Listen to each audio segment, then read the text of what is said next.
Bom dia, queridos. Graça e paz. Mais uma semana começando, mais um dia que o Senhor renova a sua misericórdia sobre as nossas vidas. Amanhã de segunda-feira, vamos dar continuidade a falar sobre Neemias. Tivemos o final de semana onde comemoramos a Páscoa do Senhor, a ressurreição do nosso Salvador e Senhor Jesus. Que Deus continue nos abençoando, nos guardando e nos livrando de todos os males. Eu quero mandar um abraço especial nessa manhã para o Pietro, que fez aniversário no sábado. Que Deus abençoe grandemente e continue derramando bênçãos sobre a sua vida, Pietro, sobre a vida do seu pai, pastor Marcos, sobre a vida da sua mãe, em nome do Senhor Jesus. Amém? Graças a Deus. Vamos orar então. Senhor Deus Santo, vivo, poderoso, Deus, Criador dos céus e da terra. Deus, muito obrigado, ó Pai. Obrigado por mais um dia de vida. Obrigado pela sua misericórdia ter se renovado sobre as nossas vidas e que ela se renova a cada manhã. Obrigado pelo descanso da noite. Obrigado pelo ar que respiramos, pela água que bebemos. Obrigado pela família que temos, ó Pai. Eu coloco em tuas mãos a minha vida, a vida da minha família, dos meus parentes, meus amigos, a vida de todos aqueles que compõem a comunidade cristã da qual eu faço parte. Coloca em tuas mãos como criatura nas mãos do Criador. Abençoa-nos com a tua presença, torna os nossos dias mais alegres, abençoados e prósperos. Seja repreendido do nosso meio, ó Deus, todo espírito de enfermidade, todo espírito de desânimo, todo espírito de culpa, todo espírito de miséria, todo espírito de preguiça, todo espírito de inveja, ó Deus, e que todo espírito de vício e de prostituição também sejam repreendidos do nosso meio, e que teu Espírito Santo verdadeiramente tome lugar em nossas vidas, nos consolando, nos confortando, nos alicerçando e nos direcionando. Deus, sejam abençoados todos aqueles que serão alcançados por esse devocional. Em nome de Jesus oramos, amém, e graças a Deus. Aleluia. É isso aí, queridos. Hoje nós vamos falar sobre a restauração dos muros da fé e da devoção espiritual. O texto que eu quero ler está em Neemias, no capítulo 2, no versículo 18, que diz assim o texto: Então lhes declarei como a mão do meu Deus me fora favorável, e como também as palavras do rei, que ele me tinha dito. Então disseram: Levantemo-nos e edifiquemos, e esforçaram as suas mãos para o bem. O capítulo 2 do livro de Neemias, todo o capítulo 2 ali, nós somos confrontados com a devastadora imagem de Jerusalém em ruínas e a resposta de Neemias à realidade que ele estava enfrentando ali. A realidade em relação a Jerusalém. Então Neemias, longe de sua terra natal, ele foi motivado e foi movido pela situação que Jerusalém estava vivendo. Então ele teve a vida quebrantada pela situação do seu povo e da sua cidade. Ele não apenas chorou, mas se moveu em direção à restauração, representando a jornada de reconstrução espiritual que todos nós enfrentamos em nossas vidas. Nós, muitas das vezes, nos encontramos em meio a ruínas espirituais da nossa vida. E essas ruínas espirituais precisam ser tratadas. Muros precisam ser restaurados, reedificados, porque o inimigo ele passa sobre os muros espirituais destruídos, invade a nossa vida, e a intenção dele é destruir tudo que nós temos. Então, essa passagem, capítulo 2, todo o capítulo 2 de Neemias, nos fala não apenas de pedras e muros, mas de coragem, fé e devoção. Coragem, fé e devoção devem ser essenciais na vida do cristão. Lembre-se que ser manso é uma coisa, ser covarde é outra. Os covardes não herdarão o reino dos céus, mas bem-aventurados mansos. Então, aqui nós temos, Neemias agiu com coragem, fé e devoção. Então, o primeiro ponto que eu quero trazer nessa manhã é sobre a resposta emocional de Neemias. A resposta emocional de Neemias foi sentir a dor do povo, foi a empatia. A Bíblia diz chorar com os que choram e se alegrar com os que se alegram. Muitos só se alegram com os que se alegram, não choram com os que choram. Então, no capítulo 2, do versículo 1 ao 3 aqui, ele mostra um coração compassivo. Então, a empatia genuína de Neemias nos ensina a sensibilidade espiritual, a sermos sensíveis espiritualmente. Talvez esteja faltando essa sensibilidade espiritual na vida de algumas pessoas. Saber quando Deus está falando e saber quando Deus quer falar nas nossas vidas. Muitas das vezes tomamos decisões e achamos que é Deus que está fazendo e não é. É a sua vontade de querer fazer aquilo. E as coisas não acontecem como deveria acontecer.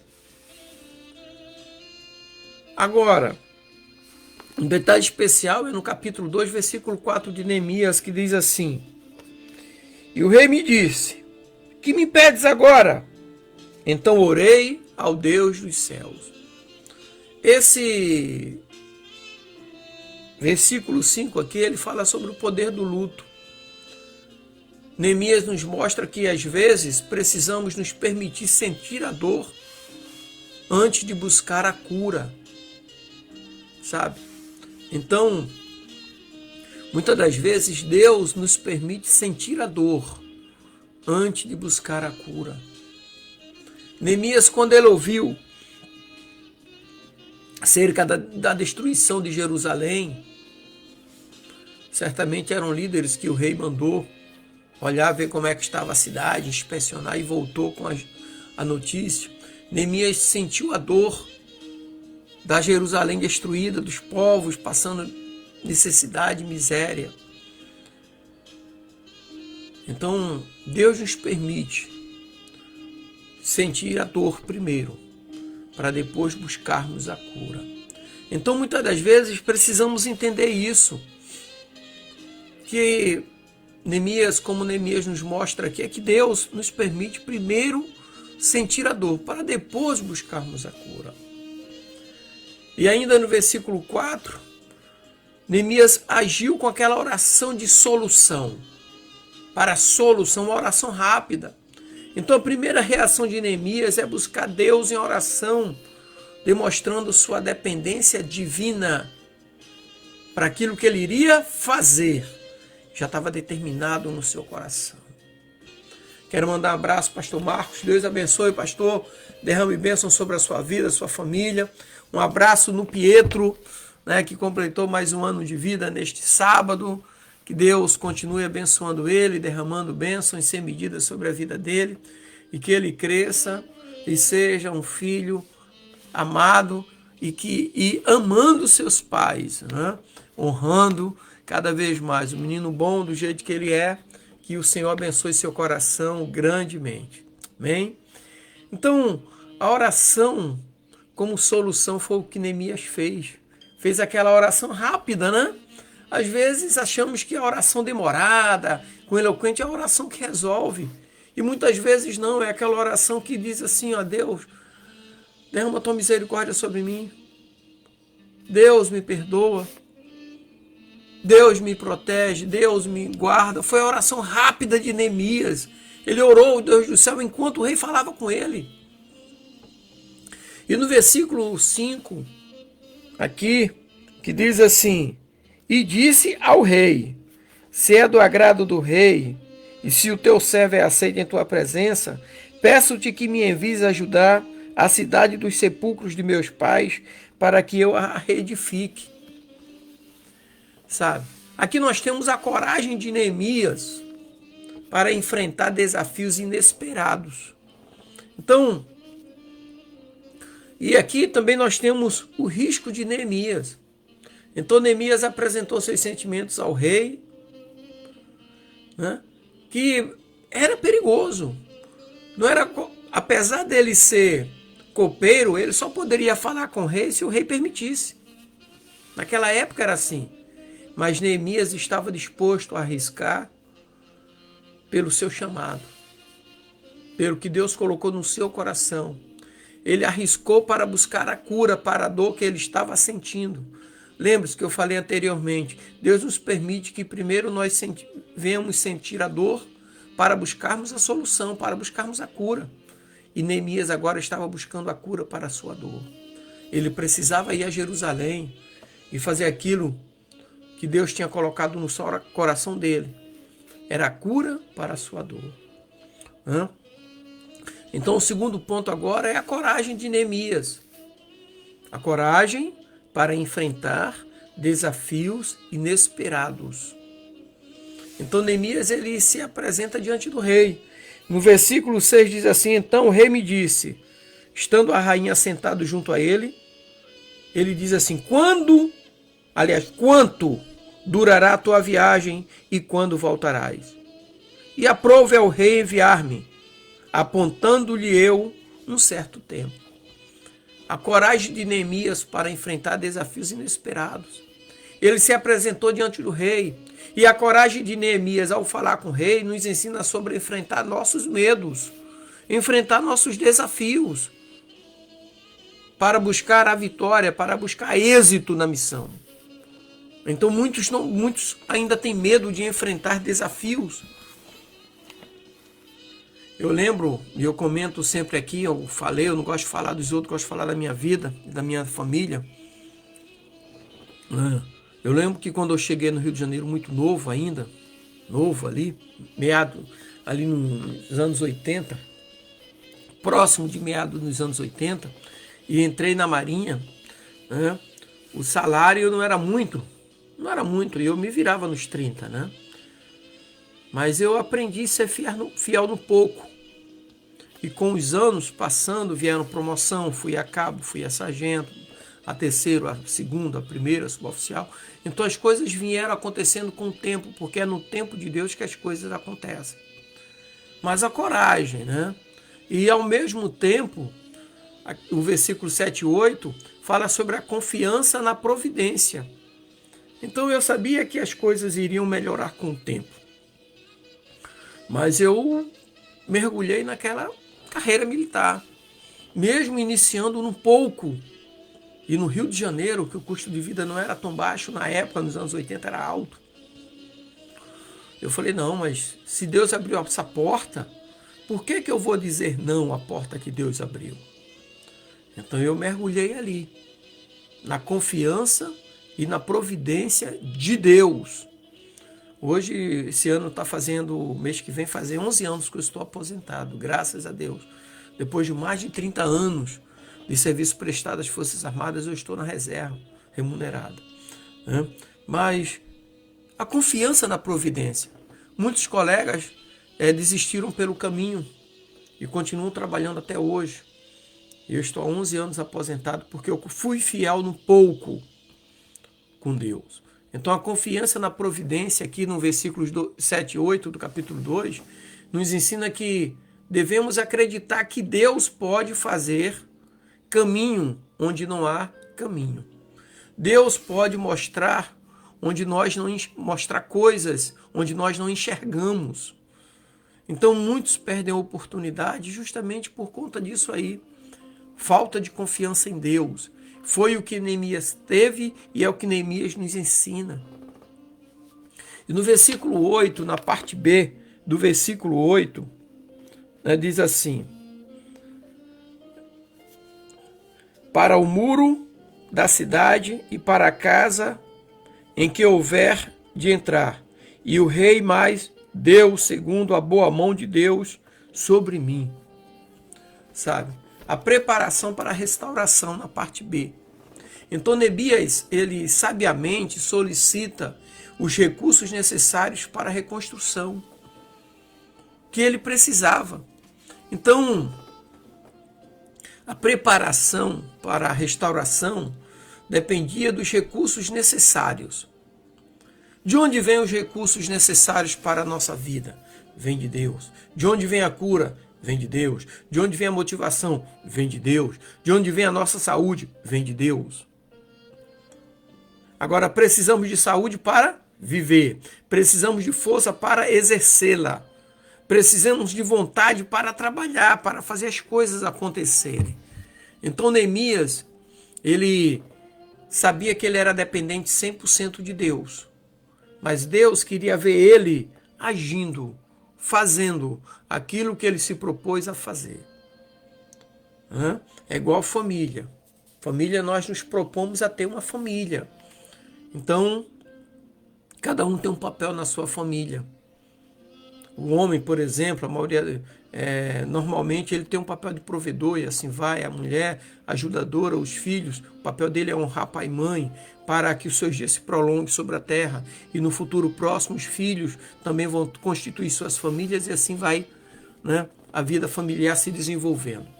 Então aqui Neemias, ele faz a preparação para a restauração. E ele solicita de uma maneira sábia os recursos necessários, não recursos que iriam ser desperdiçados, necessários. Bom, no versículo 10 fala sobre o desafio das adversidades. Ali nós identificamos a hostilidade de Sanbalat e Tobias, que é o prenúncio aos desafios que Neemias enfrentaria. Então ali nós temos o inimigo se levantando e Neemias agindo energicamente para não permitir que os adversários, os inimigos que estavam se levantando, viessem impedir a missão que Deus tinha dado a ele. E muitas das vezes nós enfrentamos isso no dia a dia. Davi enfrentou gigantes. No caminho de Abraão, tinha Sodoma e Gomorra, onde o seu sobrinho Ló resolveu ir para aquele lugar, onde aparentemente as campinas eram mais verdes do que as outras. Então, desafios se levantam, mas a nossa predisposição em Deus nos capacita e nos dá força para enfrentarmos os desafios e resistirmos aos desafios, resistir ao inimigo com fé. E lembre-se que fé sem obras ela é morta, então ela precisa de atitude para ser demonstrada. O terceiro ponto que eu quero falar é a inspeção dos muros. Nós já comentamos aqui algumas vezes.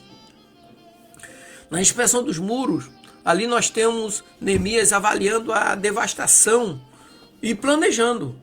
Então, do versículo 11 ao 15 do capítulo 2, nós vemos ali a observação cuidadosa de Neemias. Ou seja, antes de agir, Neemias inspeciona e ele nos ensina a importância da preparação. Por que isso está acontecendo comigo? Por que está sendo desse jeito? Se o meu planejamento foi assim, assim, assim. Então é exatamente esse problema, o meu planejamento. Eu já conversei com o meu planejamento. Não. Muitas das vezes aquilo que nós queremos não é o que Deus quer. Simples assim. Né? Algumas vezes, eu lembro que eu estava para conhecer a Rosana e eu recebi uma proposta para sair do estado de Santa Catarina. E Deus falou comigo para ficar. Eu fui num culto. Quando acabou o culto, o pregador chegou para mim e falou assim: não saia de Itajaí. Isso foi numa terça-feira. Na sexta-feira eu conheci a Rosana, que é a minha esposa há 12 anos. Né? Então eu tinha um convite e eu falei: não, eu vou ficar aqui. Para onde eu ia, aparentemente, financeiramente, era melhor. Bem melhor. Né? Mas Deus falou: não cede Itajaí. E eu aceitei aquela palavra, recebi aquela palavra e fiquei em Itajaí, sabe? Então, muitas das vezes, os nossos planejamentos, os nossos coisas que nós planejamos, não é a vontade de Deus. Então, quando nós olhamos para Neemias, fazendo uma observação cuidadosa, ou seja, Neemias, ele agiu, ele inspecionou, então ele nos ensina a preparação. E do versículo 13 ao 15, também ali, tem a avaliação da realidade. O que é a avaliação da realidade? É reconhecer a verdadeira extensão do dano antes de iniciar a reconstrução. Isso é tremendo na nossa vida, é reconhecer a necessidade imediata. E onde e como nós podemos agir para mudar aquela situação. Neemias não ficou vivendo de sonhos. Neemias, ele era detalhista, ele ele agiu diretamente. E no versículo 16 ali, tem um segredo da inspeção, que eu quero ler, isso aqui é um detalhe.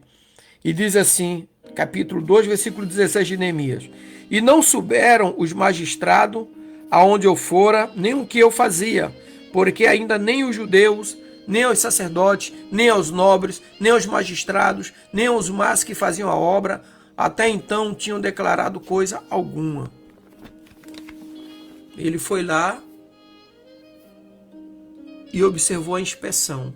Então Neemias manteve a missão em segredo, mostrando a importância da descrição. Como é importante para o cristão manter a descrição. Não falar demais, não sonhar demais. Sabe? Se eu sonhar em cavar um poço, e em momento algum eu pegar uma enxada, pegar um cavador, escolher o local para cavar, vai ficar só no sonho. Sabe? Então, Neemias, ele ficou em silêncio, preparou as ferramentas e começou a agir logo tempos à frente. E no versículo 17, nós temos ali o reconhecimento da necessidade de restauração. Então, encarar a realidade da destruição leva à compreensão da magnitude da restauração necessária. Então, Neemias fez isso, ele encarou a realidade. Ele encarou a realidade para compreender a magnitude do serviço que ele tinha que fazer. Encarar a realidade é olhar para tudo que está acontecendo e tentar mudar aquilo ali. Muitas das vezes essa mudança exige mudança de atitude. Não importa, temos que mudar para poder consertarmos aquilo que precisa ser restaurado. O quarto ponto é interessante, que é a mobilização do povo, que foi a convocação para a reconstrução. No versículo 17, Neemias compartilha a visão.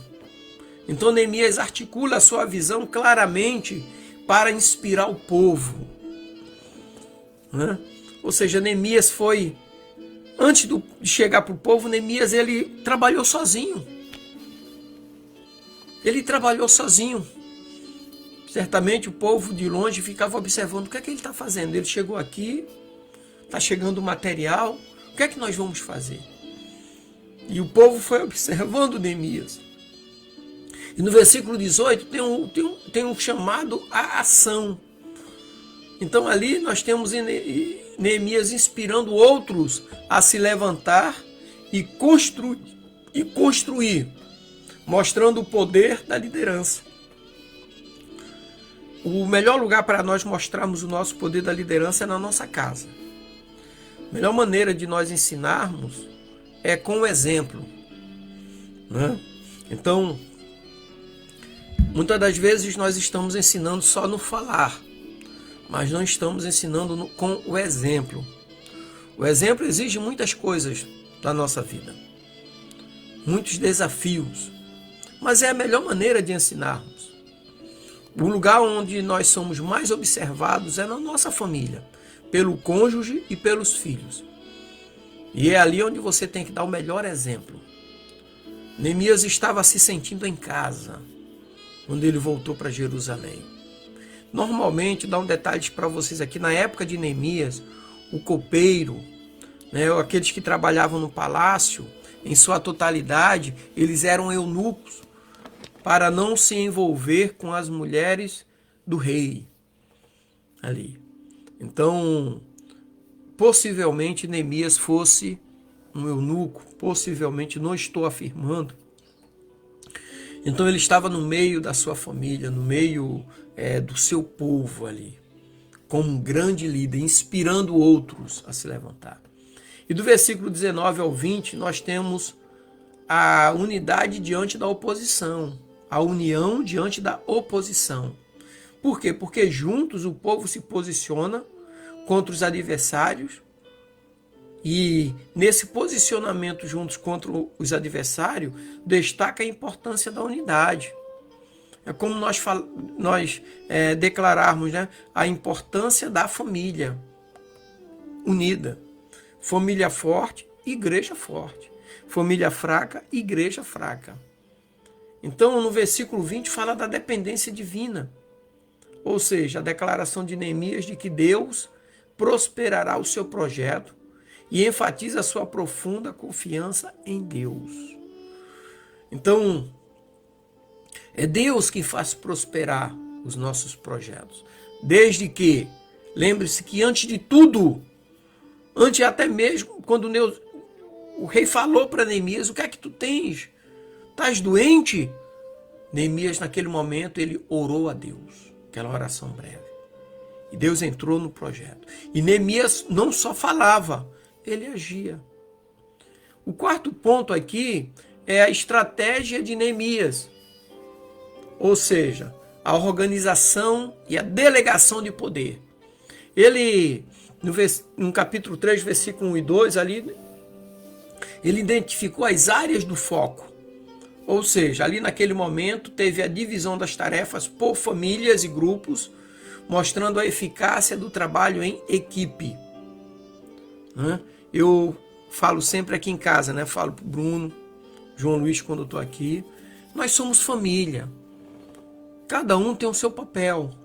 O pai tem o seu papel, a mãe, o filho, a filha, seja o que for os filhos, por idade inclusive, porque aquele mais velho, ele faz uma tarefa que exige mais esforço, porque ele é maior, ele é mais forte, e assim vai, mas todos têm um papel em família. Então aqui Neemias, no versículo 1 e 2, capítulo 3, ele identificou as áreas de foco. E no versículo 3 até o 32, tem a valorização de todos os trabalhadores. Ou seja, cada pessoa tinha um papel vital. Nos ensina sobre a importância de cada membro do corpo de Cristo e cada membro da família, que é importante. Sabe? Então, no capítulo 3 de Neemias, existe a interdependência na obra. Ou seja, a variedade de grupos de trabalho, que trabalham juntos, destaca justamente a necessidade de colaboração no serviço, de colaboração na execução de tarefas. Então, isso começa onde? Dentro de casa. Eu lembro que desde cedo o Bruno tinha tarefas em casa, desde cedo. Tarefas pequenas e tal.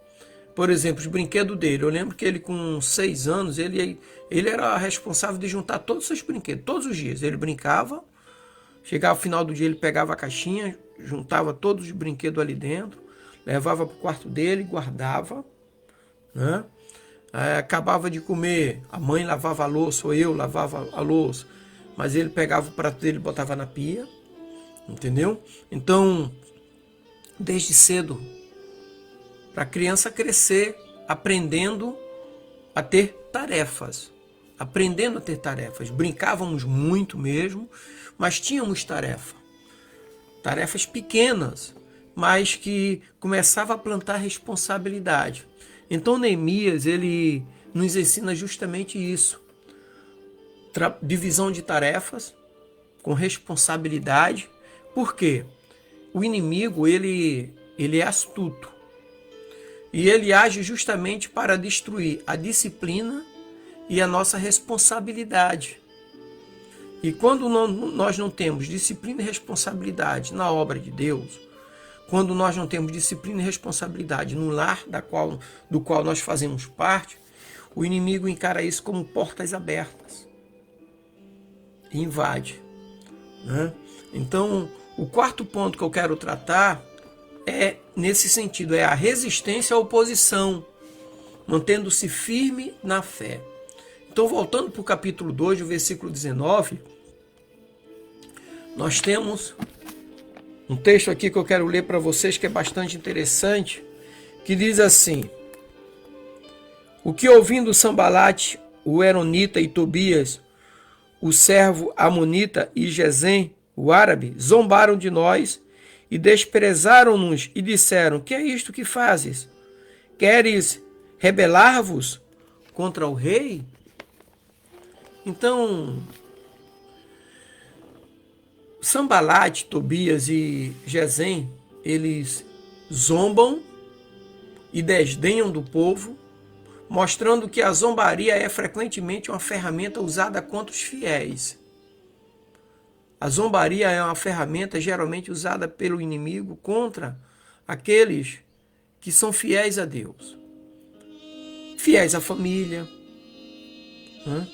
Quantos desafios os cônjuges não enfrentam no dia a dia quando saem para fazer alguma coisa? Desafios para quebrar a aliança do casal. Mas a responsabilidade fala mais alto, a disciplina fala mais alto, a fidelidade fala mais alto, né? Então, a resistência à oposição, precisamos ter isso. E ainda voltando ao capítulo 2, versículo 20, ali nós temos a convicção de Neemias, ou seja, a resposta resoluta de Neemias nos ensina sobre a importância de saber nossa identidade e propósito naquilo, nas atividades que nós temos diariamente, semanalmente, mensalmente, anualmente, sabe? Então isso é importante, saber a nossa identidade e propósito diante de Deus, diante da nossa família. Sabemos isso, é a nossa identidade que diz quem somos. O último ponto que eu quero trazer aqui é a reconstrução dos muros e restauração da identidade. A reconstrução física como metáfora, né, vamos dizer assim, como os muros de Jerusalém foram restaurados, nós somos chamados também a reconstruir os muros da nossa fé e devoção. Então nós podemos usar como metáfora a reconstrução física dos muros de Jerusalém, para reconstruirmos a nossa muralha espiritual. Porque muros espirituais caídos quer dizer que o domínio do inimigo de Satanás está aumentando sobre a nossa vida. E precisamos reconstruir para mantermos as ações e intenções do inimigo longe de nós. Então, isso é interessante porque está falando da restauração da dignidade e identidade do ser humano, do homem e da mulher de Deus. Então, os muros restaurados de Jerusalém simbolizam a restauração da dignidade e identidade do povo de Deus. Os nossos muros espirituais restaurados, firmes, representam a nossa dignidade e a nossa identidade que foi dada por Deus.